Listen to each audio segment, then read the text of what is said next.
Hey my friends, if you're a new player, do you want to start playing in the next 5 minutes? After you watch this video and play along, you'll be able to do that. I'm going to show you how to hit the Rav, how to create triads and dyads, and begin to understand whatever scale you may have. This is the beginning of a weekly tutorial series, and I'm going to be giving short 5-minute videos every week that are going to help you develop yourself as a player or to get started. So let's get started with this B roughs. So the first thing you'll note when you receive your instrument is that this is different than a handpan. Rav Vas are tongue drums or tongue pans. These are instruments not based off of tension in the steel like a handpan. These are based off of the weight and size of the tongues. So the bigger the tongue, the lower the note. So in the case of this B Rus, B is the lowest note, so it's the biggest tongue, and it goes up from there.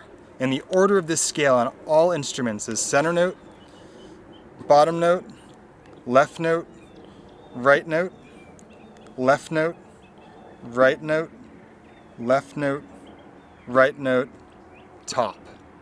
The scale alternates back and forth like that, so it makes it easy for you to hit the notes and create chords and movements that make sense. Before anything else on the Rav, you need to know how to hit this instrument. There's a couple fingers that you can use that make the clearest sound, but as you get more advanced, you may add more fingers in. To start off, I recommend either using the bony or padded part of your thumb, so this area right here, or a slap using the uppermost portion of your finger, either your pointer finger or your middle finger. These will allow you to play with a lot of clarity. There's other players who use more of a fist, kind of like a djembe technique, but the thumb and the pointer finger are going to give you really clear, really crisp sounds. So when you're hitting the Rav, you're striking it and letting your finger come off of it. If you rest your finger on top of it, it doesn't make a sound. So this is what it sounds like if you don't take your finger off.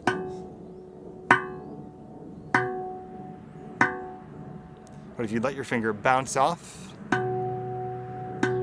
it's almost as if you're hitting something that's hot or touching a hot plate or a hot burner. It's kind of a natural movement. You're using your wrist to kind of move down and up. You can also do the slap technique, like I said, which is another bounce, where you're using this to flick down with your finger. And you can alternate between using your thumb to hit on the side of it or using your pointer finger.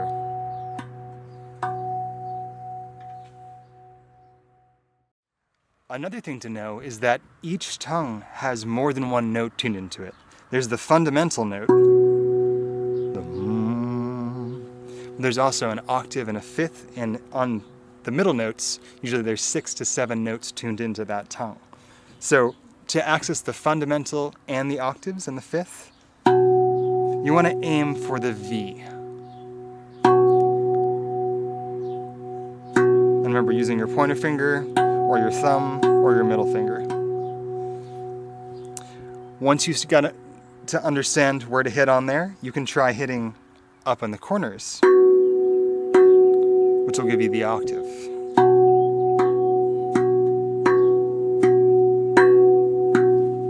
And it works on all of the notes.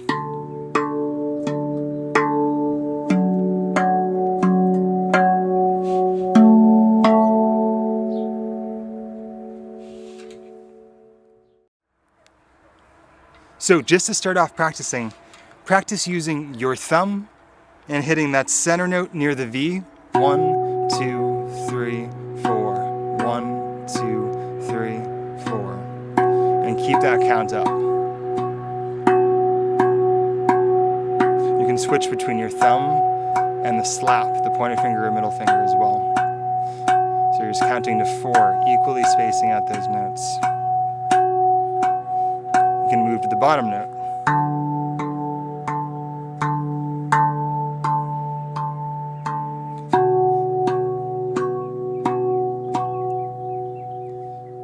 As you get more advanced, you could try to do 3 hits on this and then 1 hit elsewhere and then come back. So for example, 1, 2, 3, 4.